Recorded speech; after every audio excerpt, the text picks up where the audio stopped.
Hey everybody, my name is Dion and this is Daryl. My name is Daryl. Welcome to DuoQueue. In today's video, we're discussing the topic of game length. How long is too long? Is length truly important? Today, we find out. Now that we're queued up and ready to go, let's get started. Does size really matter?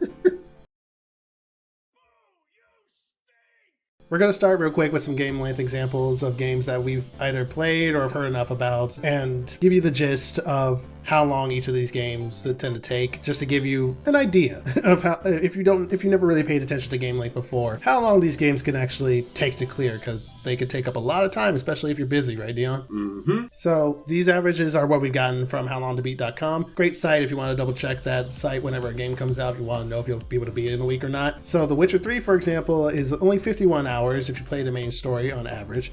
But if you do everything, it's 102. Scarlet Nexus, 25 hours. But if you're doing like most of everything else, 32 hours. Devil May Cry, shorter side, 11 to like 15 and a half. Ratchet & Clank Rift Apart, which I really want to play, is like 11 hours to 14.5, which in my opinion is along the lines of what you probably expect from a Ratchet & Clank game, just from my experience with older ones. And Grand Theft Auto, well, of course, we're talking 31.5 hours for the main story alone to 48. Of course, if you tag in online and whatnot, which we'll talk more about stuff like that later on in this video, it can essentially go on forever. But again, the question is, how long is too long? Do any of these game lengths really appeal to you, Dion? Yeah, I mean, I think this really leads into our next section. I mean, those are some good examples, but let's talk about, genre and the differences there that really cause these game lengths, right? So, for instance, we talk about Witcher 3 and to some extent Scarlet Nexus, which is kind of a hybrid game. RPGs tend to be very long, right? They tend to be much longer. They have a detailed story, almost like a book, right? They tell, something very, very strong that takes time to get through, the beginning, middle, end. And so the average length is 30 to 50 hours. The combat is usually, in some games, they're turn-based, some games they're slightly action.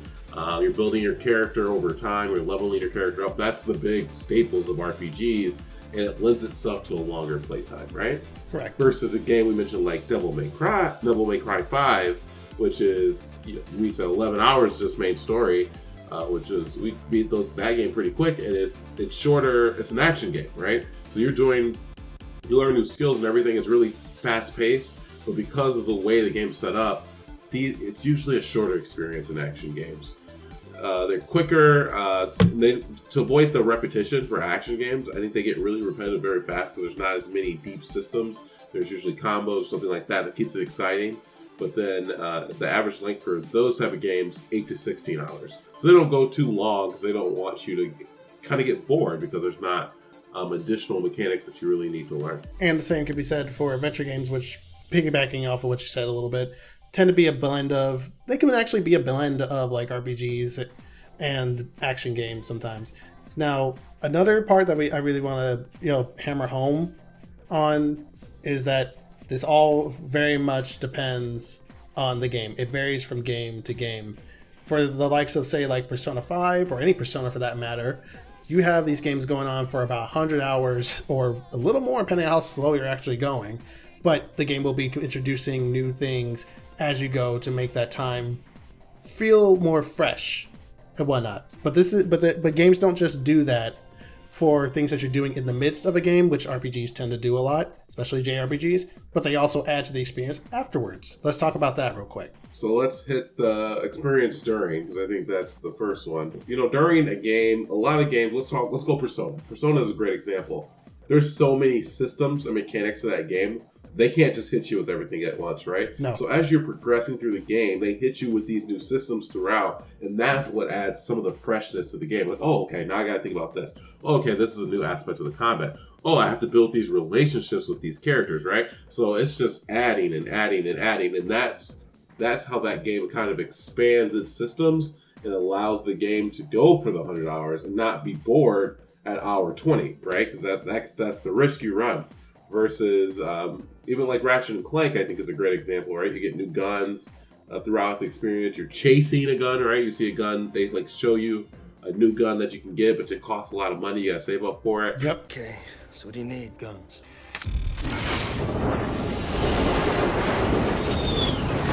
Wow. now. And it gets you in the game. You're like, oh, I gotta get this gun because this is gonna be a really cool mechanic. You get the gun, then you get this really cool weapon to use for the rest of the experience. And I think that really pushes the game from being repetitive because it's adding a new way to play. It's adding a new challenge to the game that keeps you in. So adding these new systems are good. And then the other thing is adding difficulty, right? So taking systems you already have and just making the fights or the it doesn't have to be fights or obstacles more difficult. I mean, we can even use puzzle games in this experience, right? So in the beginning, you don't have a lot of different gameplay, but the difficulty gets harder and harder and harder, which can add time to the game and add more to the experience because you're being tested on how well you know how to play the game. Exactly. Right? How well do you know the mechanics and systems and can use those to your advantage to get through the experience. And a game that does that very well that comes to my mind immediately is Resident Evil. Just about every mainline Resident Evil game that I've played on a harder difficulty at least once, maybe one step up, or maybe two for some games, because it really relies, depending on how far you're going with it, it really relies more on how much you already know about the game and how much you can, I'm going to say, exploit to an extent. Like, say, speedrun achievements and whatnot. If you're trying to get a certain achievement or get enough points for the end game shop, which we'll talk about that in the next section and whatnot, then you're going to want to get through the game as fast as possible. But to do that, you're going to need to know the game like the back of your hand, or you get lucky on your first run. It happens either way around. But most of the time, from what I've seen, people, including myself, try to get through the game as quickly as possible the second time so that we can get that extra juicy achievement. I don't normally care about those, but for some reason they're very satisfying in Resident Evil. That might be because they give you a score by the end of the game, and you kind of just want to beat that score, you know? Yeah, you're doing something to chase. And I think that one's kind of a hybrid, right? Because that's happening after you beat the game. Right. But it's also adding a mechanic to the system. So let's talk a little bit about those after-game content systems, right? So there's a few that we can list. Harder bosses at the end of the game, a strong MMO mechanic for sure. Mm-hmm. I've seen this in a lot of RPGs. Xenoblade Chronicles 2 is a good one that does that. Oh yeah. New Game Plus is a highly requested thing. When games don't come out with it, people request it anyway.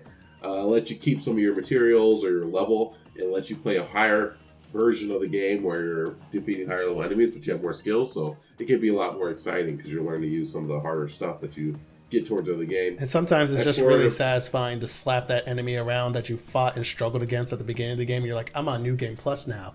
I see you sitting there at level 20. I'm about to slap you with this level 60 Language. Sometimes it's just satisfying to go back and beat up that enemy that knocked you out really easily when you used to be a lower level. I mean, I agree with that. But then there's experiences where the game just gets harder as you get through Game Plus, but you have more skills. Dark Souls is probably one of the best at this scaling experience. You play the game's already 30 hours, but hey, that's not me complaining. 30, 40 hours.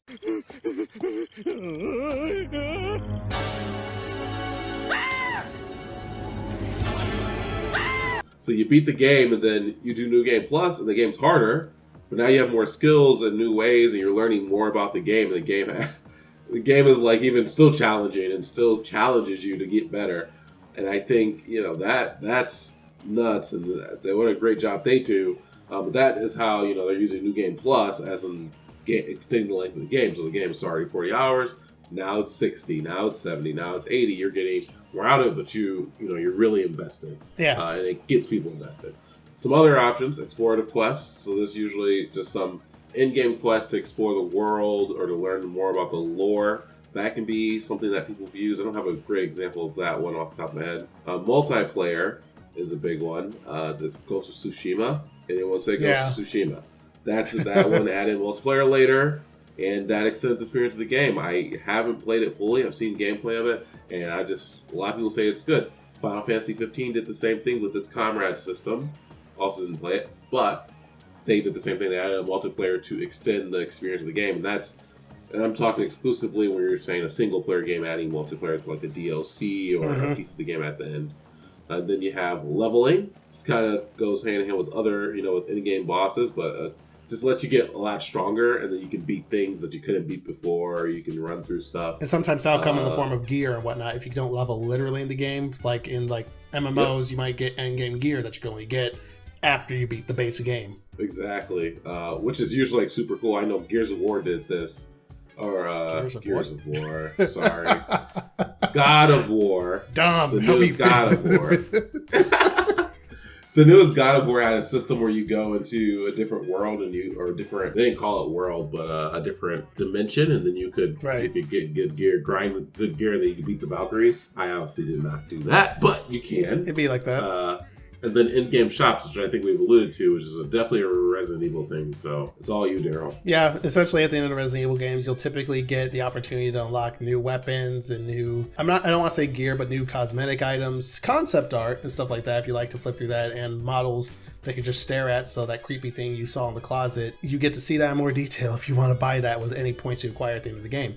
But to get those points from the shop, you have to play through the game again and again and again and again, not only hitting certain milestones and achievements, but also the game keeps track of your performance in general. You hit this headshot, you killed these enemies, you did this, you got through the game this quickly. That all tallies up in the end, and boom.